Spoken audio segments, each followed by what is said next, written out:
Thursday morning UK time. We're just about ready to start the Australian Grand Prix weekend with first practice coming up later on tonight. And we are joined from Melbourne by virtual statman himself, Mr. Sean Kelly. Welcome along, Sean. Good morning, Sean. Good evening, everybody back there in the UK and the rest of the colonies. So what is it? It's 27 minutes past 10 our time. What time is it where you are? It is coming up to 9:30 in the evening here in Melbourne. So there we go, 11 hours ahead. Yeah. If you want to know the football scores or racing results, I've got them all. Yeah, I've got a bet on at Cheltenham this afternoon. If you can just sort of pass that on to us after the end of the show.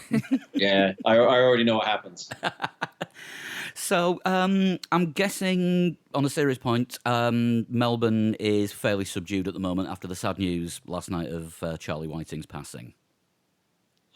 Yes, the news was not distributed here until lunchtime, probably 12:30, 12:45 this afternoon, was when the story broke that Charlie Whiting had passed away, and it's massively changed the mood. Everybody was upbeat.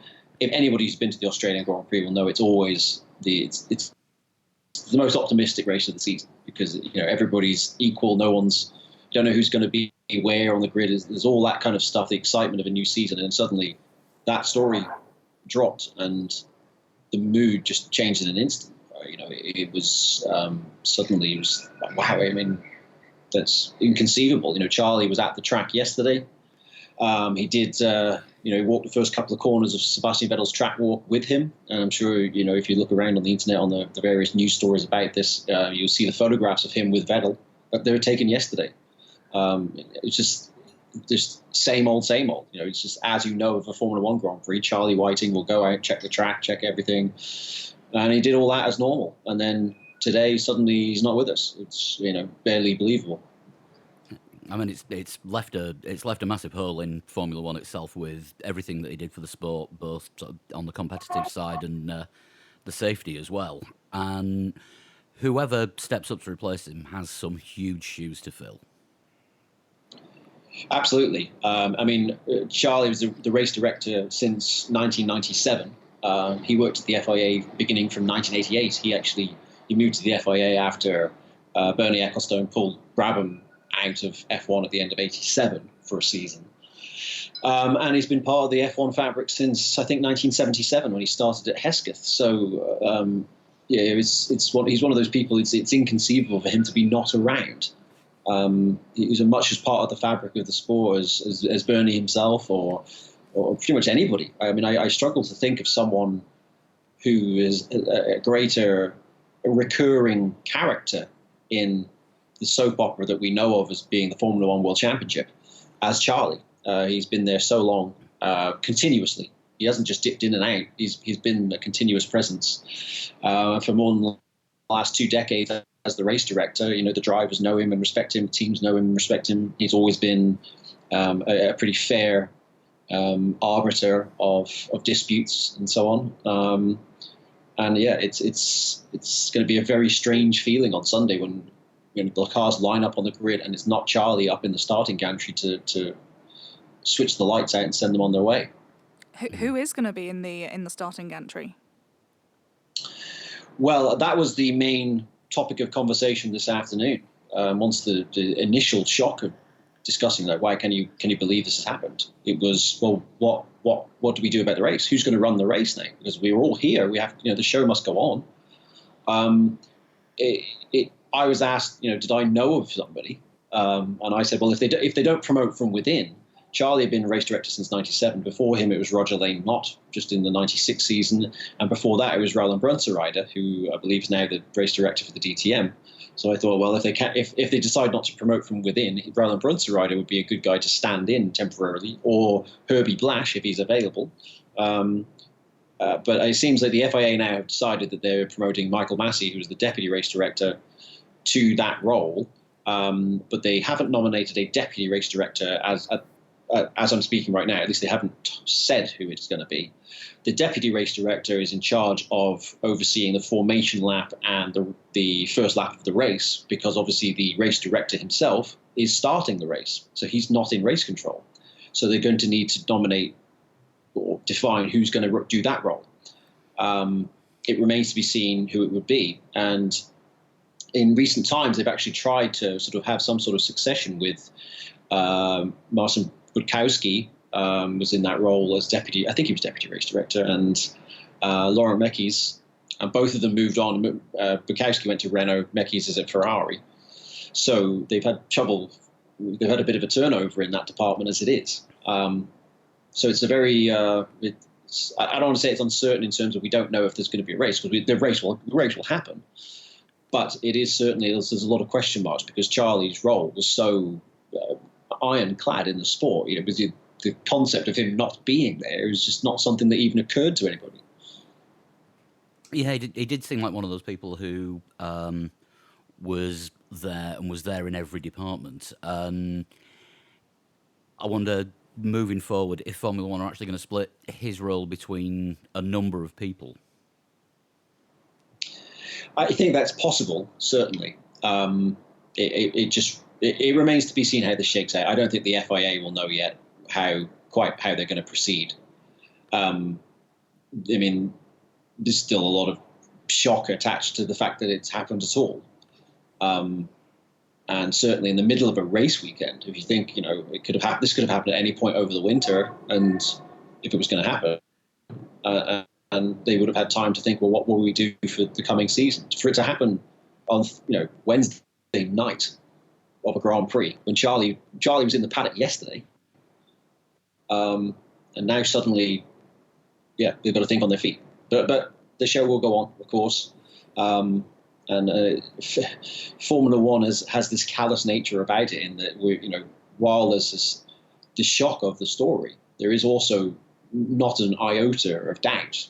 Well, we move on. Okay, FP1 happens tomorrow. What are we doing? What tyres will everybody run? What about the point for fastest lap?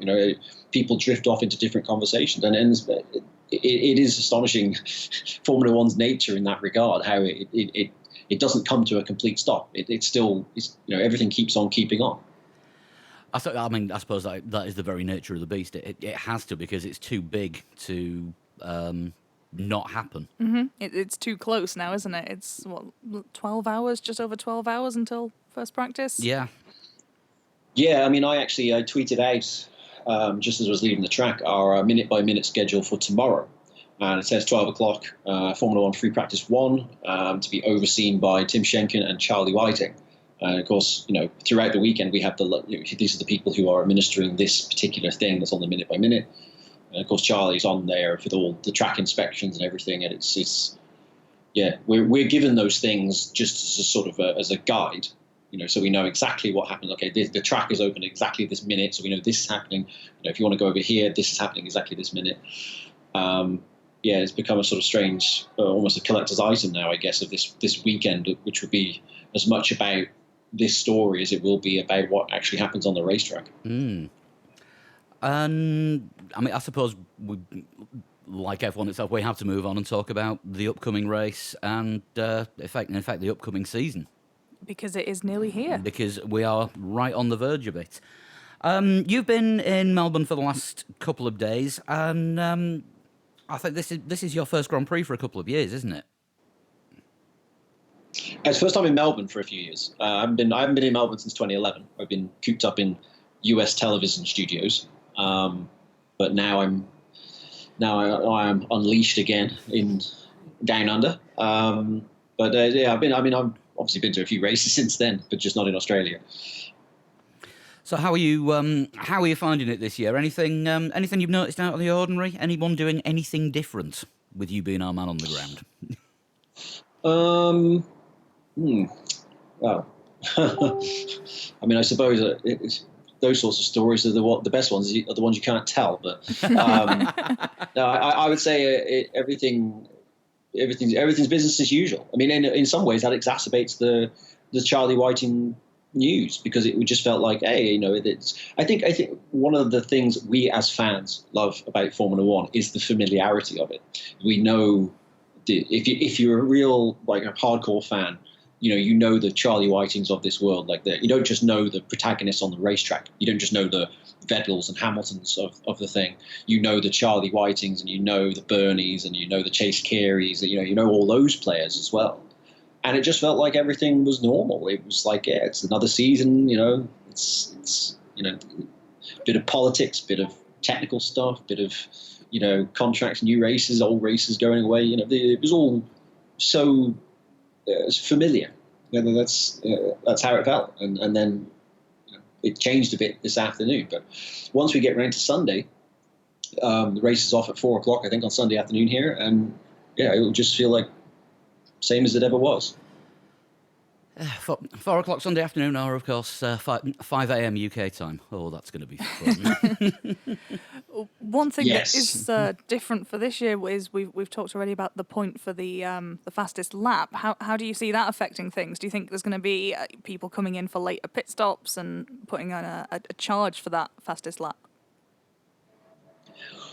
Well, I've heard a lot of negativity about the implementation of a point for the fastest lap.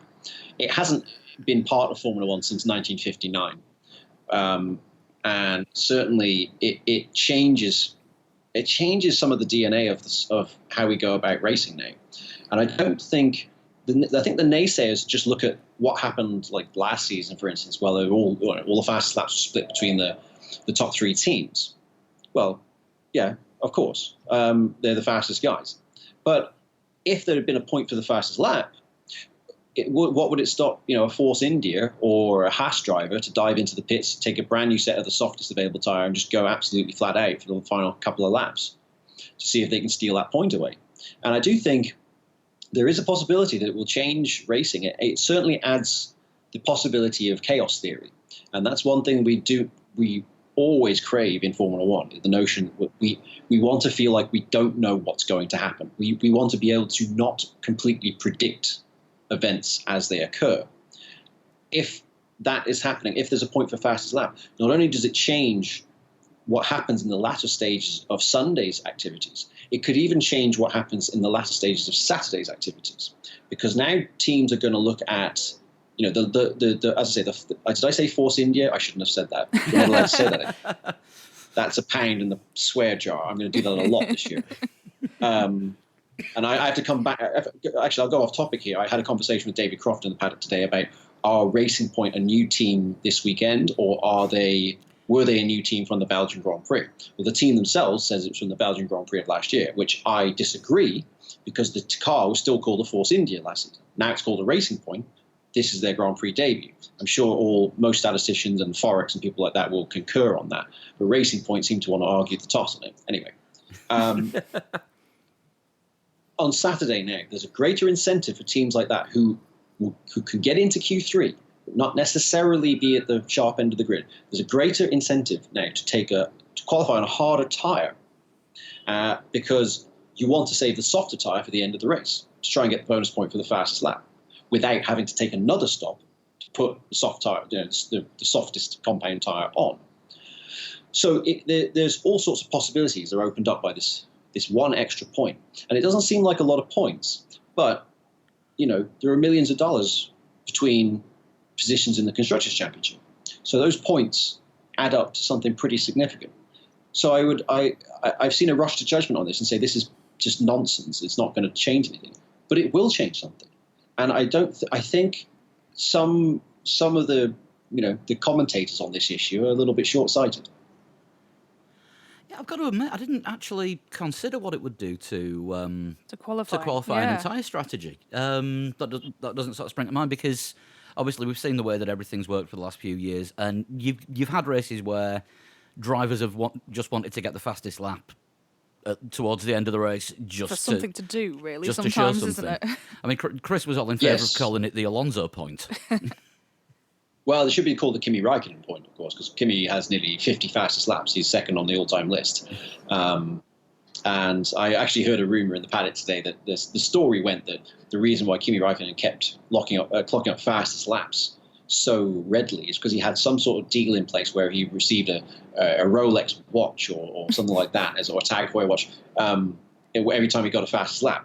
So, there would be something in it for him on a material level just to get the fastest lap. So let's see if that's true. Let's see if he can maintain that in an Alfa Romeo when there's a point available. Mm. But then again, if it's DHL that are carrying on sponsoring the fastest lap, they'll probably give an award like the like a miniature delivery lorry or something. I think Or a box. Or a box. Right. Yeah, and in it is contained a bonus point. You got the frame bonus points on the garage wall every race. Yes. Yeah.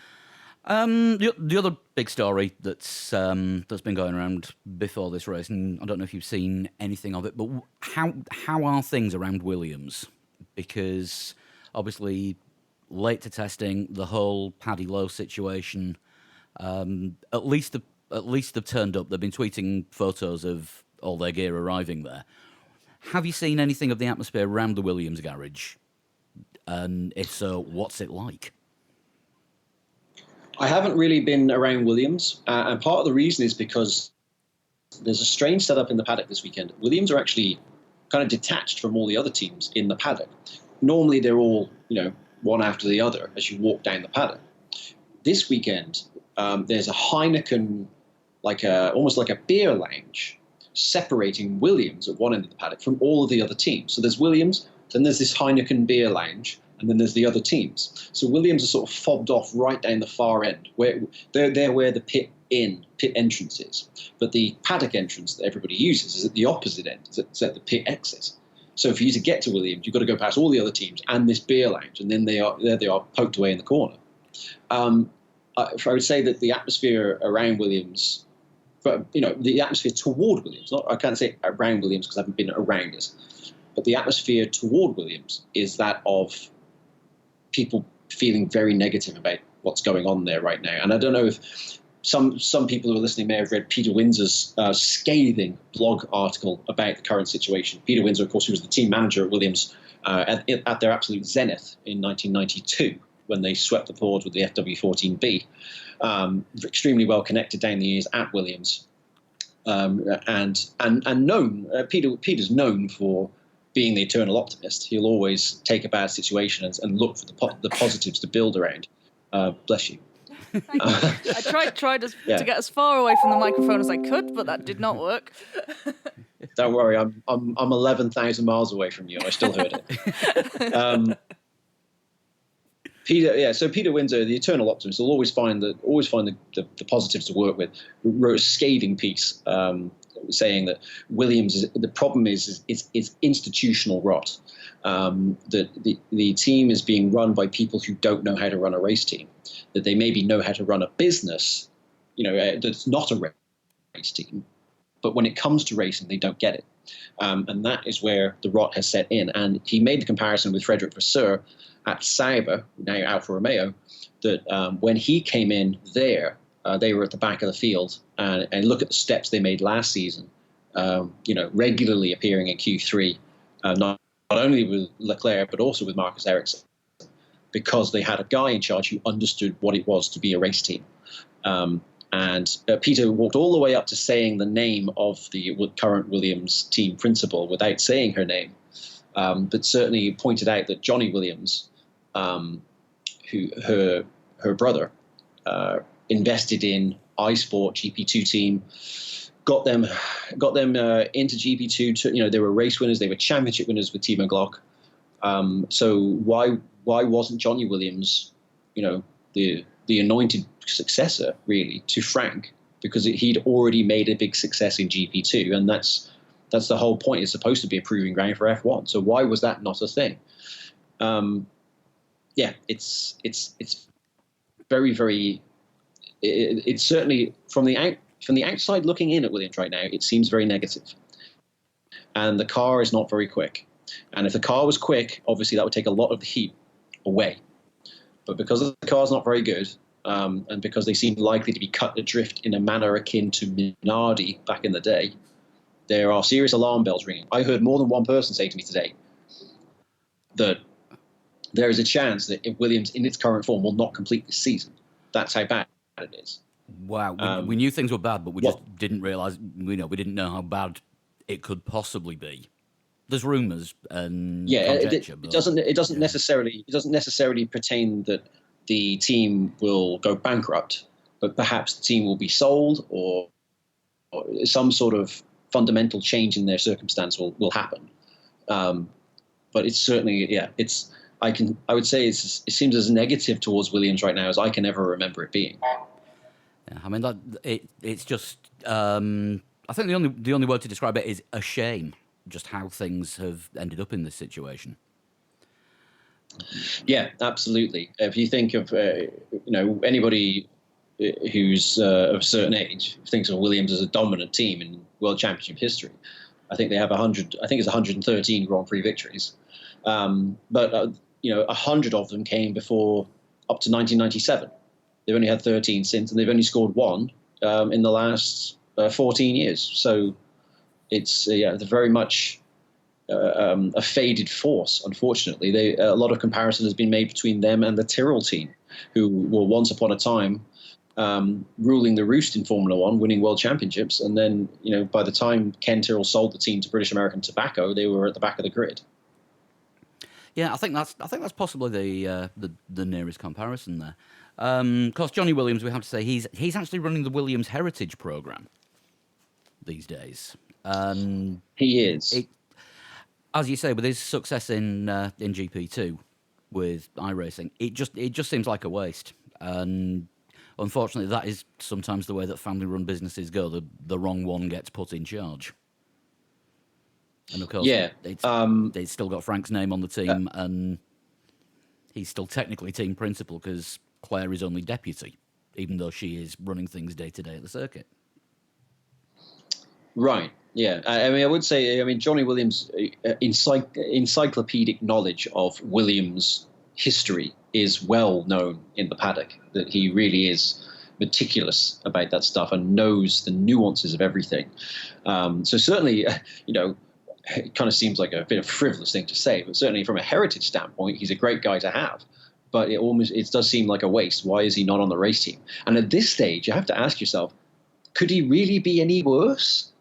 You're already last in the championship. You can't be even laster. So, yeah. I don't know. Force India managed it last year, technically. Yeah, they did one thing I'd 11th. like you to look out for. One thing I'd like you to look out for this weekend is, are Williams quicker than they were last year? And I think 4 of the last 5 rounds last season, something like that, Williams' qualifying time was slower than it had been in 2017. That's how bad they were. So if everyone else is going quicker and you're going slower, that's a major problem. So if Williams are slower again this year, that would be just real. That would be less of an embarrassment in terms of they've changed the front wing slightly, but it's just not a good. It's just not a good look. Yeah, I mean, I suppose you've got to look at it as sort of their qualifying time as a percentage of the teams in front of them, and see how that compares with similar gaps next year. Because sort of comparing this year's times with last year's times, that's a bit sort of apples and oranges, but in purely percentage terms.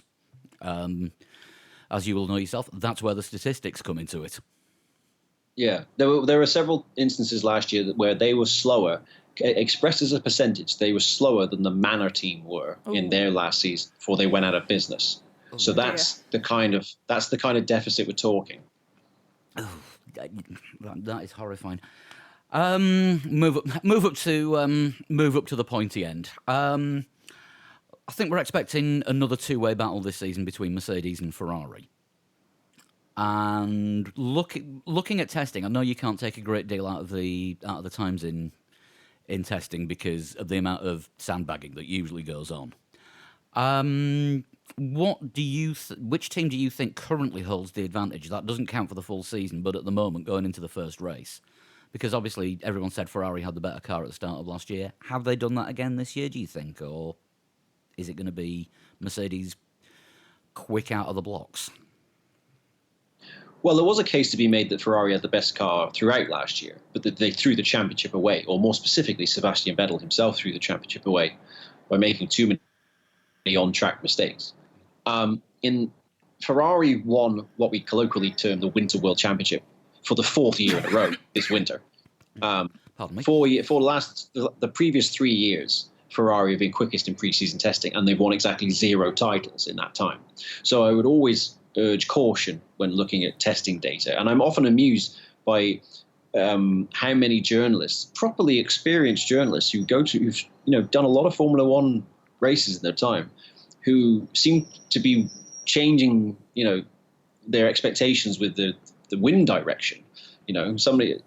Ferrari would be ahead, and then Mercedes would bang in a time, and then it was a case of, maybe Mercedes are actually going to do this, and then suddenly Toro Rosso would be quickest, and be like, oh wow, Toro Rosso going to spring a surprise. Well, no, just stop. It's there is the age-old saying in motorsport: when the flag drops, the bullshit stops, and you can't read too much into all of this. Yes, it's very close, and there is a possibility that we'll see a repeat of what we saw here last year, which was Ferrari were in control until Hamilton engaged what we call party mode, and suddenly he was 7/10 up to take pole position, which incidentally was the largest margin in a dry qualifying session last year. Did Hamilton win the race? No, he did not, because Ferrari outthought them on strategy for the second year in a row. So Ferrari don't necessarily need to have the fastest car to win the race, because they did not have that in Melbourne the last 2 years, despite being the fastest team in testing. So in summing up, I would say I am a liar if I can confidently predict to you which one of those two teams will be quicker. What I do think is that the situation at Red Bull is extremely positive. There's been no major problems assimilating with the Honda partnership, and it all seems very positive. I was speaking to Japanese journalists about it today, and they seem very happy. A little bit down on power, but certainly reliability and so forth. It seems very very optimistic. I mean, that's one thing that we were talking about on Monday's show. The improvements in reliability that Honda have made with the engine over the last year when they were with Toro Rosso, and I think that all comes from working with the culture of the Red Bull Sport organisation rather than working with the culture of McLaren, and it seems to be a better fit working in that environment. And I'm really looking forward myself to seeing what Red Bull can do with that Honda engine in the back of it, and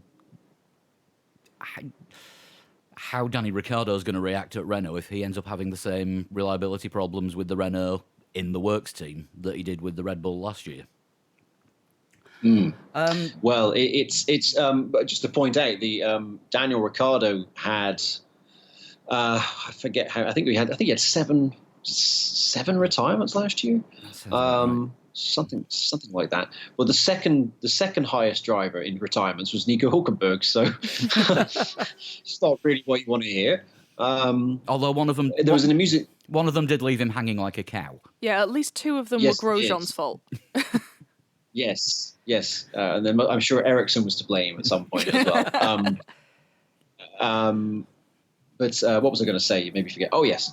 There was an interesting moment today when Ricciardo went over to the Red Bull hospitality area, which I took a photograph of. And he went and said hello to Christian Horner and to Helmut Marko. And he was there for a good while, probably 15, 20 minutes. It was an odd situation where you've got a Formula One driver in Renault gear sitting at the Red Bull hospitality area talking to the bosses there.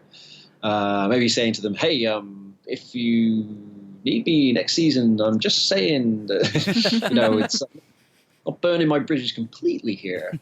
But you can't move for the black and gold of Renault this weekend. That is the hottest ticket if you're in the merchandising stand. And Ricciardo actually has a special hat for this weekend, green and gold to represent Australia. But everybody, where in the past this was Red Bull country, for Ricciardo, now it's all turned the yellow of Renault. That is the hottest, the must-have fashion accessory this weekend. As long as he doesn't go full Alonso and bring out a new hat for every race. It's probably pretty unlikely. I would say that Australian one is pretty commemorative just for his home race. He has got a new helmet for this season. Have you seen that yet? It's a bit of an odd, a bit of a change, certainly. Yes. It's quite pastel and I'm not sure what to Yes. make of it.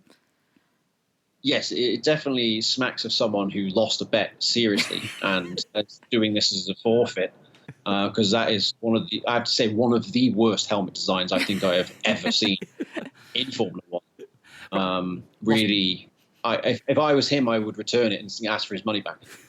Lost a mountain bike race with Lewis, so Lewis decided the prize was Lewis got to design his new helmet for him. It fits in with the new Lewis by Tommy collection. Right. Well, or as it has been described on this show, dressed in the dark. Yes. Carry on. Of course, the other new... Oh dear, Sean's just showed me a photo of it. That is atrocious. It's not good. 'Cause the other, as we say, new, maybe not new team is Racing Point. Now, they have been on a bit of a hiring spree recently because now they've got the budget to do it. And what's the general feeling around them? Because, you know, fourth place in 2017, if you add all the points together, they would have got fifth place in 2018 from both sides of the team. Do they seem, how infinitely more positive are they feeling about this year? Have you sort of caught any of that while you've been there or thereabouts? I think right now it's a case of just regrouping, and the financial problems of last year have had a knock-on effect with this year's car. So really, this year's car is a hangover from last year. I don't think it's going to be as competitive. It certainly didn't run as well. It had reliability problems. It didn't complete a lot of laps. I think they were the next worst after Williams in terms of running. And I would expect the early season to be a bit of a struggle. But that's not unusual for the artist formerly known as Force India, because they had a tendency early in seasons to be not so great. They had a good start in 2014 with Perez on the podium in Bahrain early on. But where their strength would lie is in consistency. They would just be consistently fair to middling and rack up the points. I don't think they'll have that luxury initially this season, but certainly if they have a stable budget, they could kick on pretty well in the latter half of the season. It'd be good to see them making a comeback, and of course this is the year that we get to find out if Lance Stroll is a real driver or not. Well, he might be thinking to himself, I was hoping this car was going to be a little bit quicker than it is. But it is interesting. Both drivers at Racing Point this year were out-qualified by their respective teammates over the course of all of the races last season. And both of their teammates are out of F1 right now, Ocon and Sergei Sirotkin. Ocon, of course, is now a Mercedes reserve. I saw him in the paddock today. He's been very complimentary about Lance Stroll ever since Lance Stroll effectively took his drive off of him. And I think that this is smart gamesmanship by Ocon, playing the F1 game to the hilt here, knowing that if he can get in the good books with the family Stroll, the moment that Sergio Perez starts causing them problems, they'll start looking over at Ocon and saying, so how did you fancy being back in the race seat? Possibly. And Perez has got a tendency to speak his mind, be it for good or bad reasons, and that could cause problems. Well, if you think about it now, if he starts, think about the kind of pillocks, these two idiots running into each other, Ocon and Perez, as they seem to enjoy doing. Imagine if he has that situation with Lance Stroll, because now you're fighting City Hall. Now the boss is daddy. So whose side's he going to be on? So if Perez puts himself in the bad books, Ocon's well placed. You've always got to be a bit Machiavellian in this sport, and you've got to say Ocon's maneuvering well right now. Yeah, he does seem to be making all the right noises, and I hope it works out for him, because I do think that he's a genuinely good and fast driver, and give him the car and he will definitely shine. Yeah, I agree with you. My personal belief on Perez is I've never believed he was a truly top draw driver. I do think he's a very good driver, but there's a difference between being a very good driver and a truly great driver. And it may be that Ocon's not a truly great driver either. We haven't conclusively had a chance to really find out yet. But I could see a situation where if Perez starts rocking the boat too much, that Ocon ends up back in that drive. That'll be an interesting one to keep an eye out for. What else have you seen whilst at the circuit this week? So give us a bit of a sort of taste of the atmosphere of Melbourne this weekend. Well, if you've never been to Melbourne, Melbourne's famous in this part of the world for 4 seasons in one day. You can have all sorts of weather all over the course of a few hours. That's not the case this week. It has been. Today was gloriously sunny. We're expecting it to be sunny all weekend. Saturday should be the hottest day of the weekend. So no problem there. Definitely will look fantastic on television. Maybe it's a shame we're not going to get any wet weather because this is a very difficult track to pass on. So a bit of rain wouldn't have done us any harm. As regards everything else, it's always one of the best races of the year to attend. You can take the tram, which you may have heard. You might have heard the ringing of the tram bells outside here in downtown Melbourne as we're talking.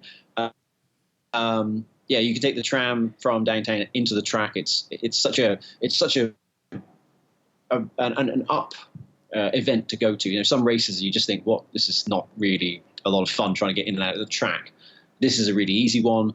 Park looks great. There's a ton of things to do. I'm always impressed by how much there is to do at the Australian Grand Prix in terms of the usual array of pit stops and classic cars and look, there's merchandise. Blimey, there's merchandise a go-go. When you go to the Southern Cross train station here, there's merchandise stands for Formula One at the main train station. You imagine that. That's like London Victoria train station being a Formula One merchandise stand. It's really they really go out hard and fast with this stuff here. Have they still got the shoey beer can cooler holders that they had last year? I haven't seen any. That doesn't mean that the Australians are not willing to improvise, of course. So there could be a few aftermarket modifications made on that front. We'll see. I haven't seen any in an official capacity. But yeah, there's a ton to do, and not only that, but this is one of the most packed track schedules of the weekend. Right from Thursday morning onwards, there's always something happening at the track. Quite often when you go to a Formula One race, the track, I like to run the racetrack because, firstly, it's a good way to keep fit. And secondly, it's a great way to see the whole track and just have a look at, is this curve different to last year? Have they changed this? Blah, blah, blah. And usually you can do that. Like, you'll see the track schedule. 5 o'clock, the track's open, which meaning you can go out onto it and run around it. Here, the track's not open until 7:30 and sunset's like 10 minutes later. The track is just constantly, there's Australian GT, there's Formula 4, there's supercars, there's Formula 1 pace comparison with a road car.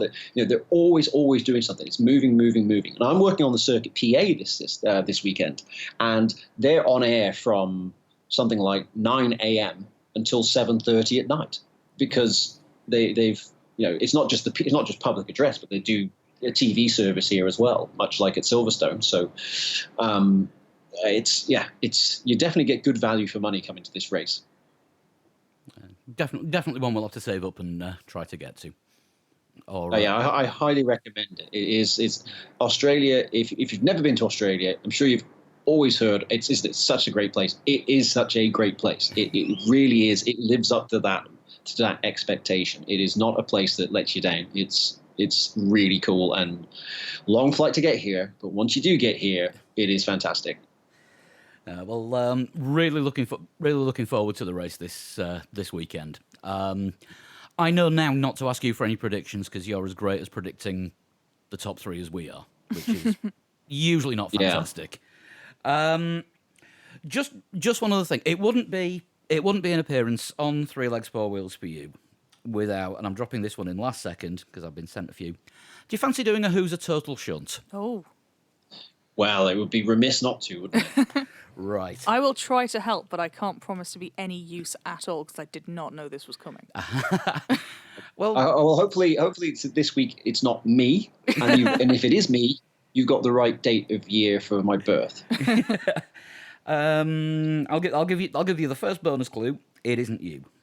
Let's see. Who shall we have? I've been sent this one. Is it Piercarlo Ginzani? No. Is that your first guess? This one is. That was my first guess. This one is from Thomas Kramer. So, first clue. I was born in 1972. So someone who is 47 this year? 2 years younger than me, so yes. Okay. Second clue. You'll probably get it on this one, Sean. I've won the Marlborough Masters. Jos Verstappen. Bloody hell.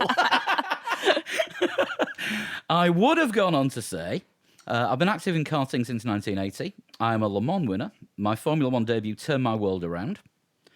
I brought some new safety measures to F1. My podiums came by luck, you could argue. I had a horrible crash at Spa. I drove an A1 Grand Prix and won a race. I was known for being pretty good in the wet. I drove for Benetton, Simtek, Footwork, Tyrrell, Stewart and Ford. And the Spaffer clue, I really helped my son reach Formula One. I think two... Sorry, did I ruin it for you? No, two is your best one yet, I think. Have you got another one? We do maybe. Yeah, I can do another one. I can get another one here. Let's. Is this a harder one? Have you got something a level up? That one's going to be too easy. Let's see. There was one that I was sent. I thought, oh yeah, I'm gonna save that one for special occasions, and I think this counts as a special occasion. Right, here we go. This is from David, who didn't put his surname on, but his email address is Grey Design, so I'm assuming David Gray, possibly. David Murray. David Murray says it at the bottom. Right, okay. First clue. I was born in 1971. So a year older Jacques than Jos Villeneuve. Verstappen. Is Jacques Villeneuve? Not this time. We've done Jacques Villeneuve we did Jacques a Villeneuve. few months back. Is it David Coulthard? You'll have to find out. I began my racing career in karts in the late 1980s. Okay. I've had success racing in DTM and FIA GT. No. 3 clues. This is looking good, David. Clue 4. I won the 24 Hours of Nürburgring in 2000. No, this definitely is a better one. My first season in Formula One was in 2001.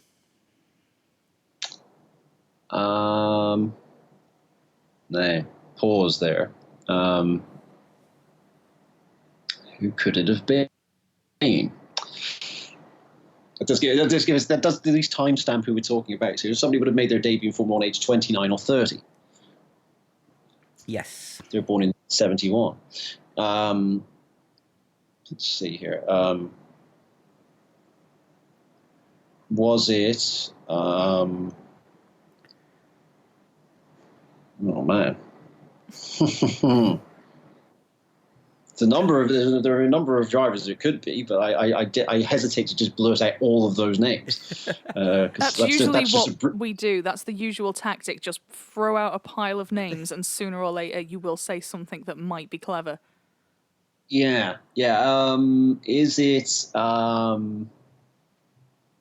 71? Did you say? Yes.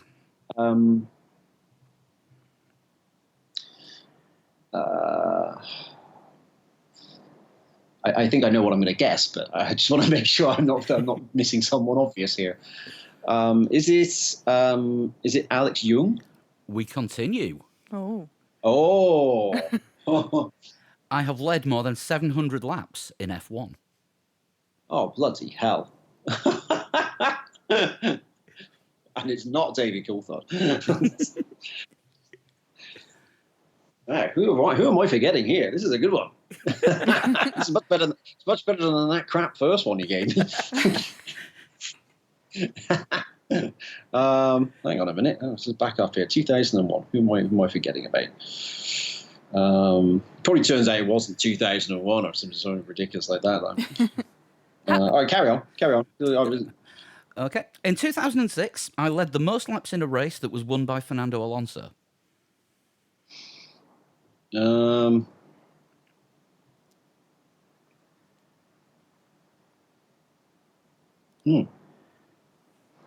mean, again, it's one of those things where I could just guess everybody, but I don't want to do that because that just takes the fun out of it. I possibly, if I was making a clever suggestion, I would be tempted to say the safety car. Yes, that's who it is, isn't it? Stunned It's silence. Yeah, you're right there. The next clue would have been, I am normally seen in a silver car. Shit, did I actually get it Yes. right? You did. Oh my god. Yeah. This has never happened before. You got it right. You got there before Sean. Wow. That's only the second time that it's happened. Yeah. Well, sorry to have There you ruined go. that one. Well, you didn't ruin it. You got it right. That was the whole contest. And the other clue was, despite leading so many races, I am often in the slowest car on the track. Yes. Well, I mean, the Yes, Williams not- this year, maybe. Yes, there is that too. Yeah, that was a good one. That was much better than the Oscar because that was a lateral thinker you gave us there. That wasn't actually a conventional sense for F1 driver. So that was much more fun. That was a good one. Thank you to Thomas and David for sending those in. And if you want to send in a total shunt yourself, obviously you can send a Twitter direct message to Lee at a total shunt. Or, as I now need more for the emergency pile, email them to 3legs4wheels@gmail.com. And I'll be able to put them on the reserve list. Sean, massive thank you for joining us today for this extra show. Looking forward to a good race this weekend, and obviously we'll be keeping up with you on Twitter all weekend. And I assume you'll be tweeting during the race. Probably a force of habit as much as anything else. Also, I mean, if by some chance you are at the race this weekend, you'll hear me on the circuit public address system from time to time as well. So you'll be chock full of me one way or the other. I'm entertaining the guests in the pit lane tomorrow night, so my reign of terror continues. Well, that's great, and it's fantastic to speak to you again. So obviously we'll keep up with you. It's at Virtual Statman on Twitter. And you know how to get hold of the rest of us if you want. At 3legs4wheels, at Pablo100. At Sean Cowper. At a Total Shunt, at Flood21, and at Dan Dankleton. We'll be around all weekend, and of course we'll be doing the live qualifying and race blogs at ungodly o'clock, Saturday and Sunday. We'll be back next Monday and we'll have a race review. Once again, Sean, thank you so much for joining us. My pleasure, folks. Anytime. And we'll see you soon. Bye-bye. Bye.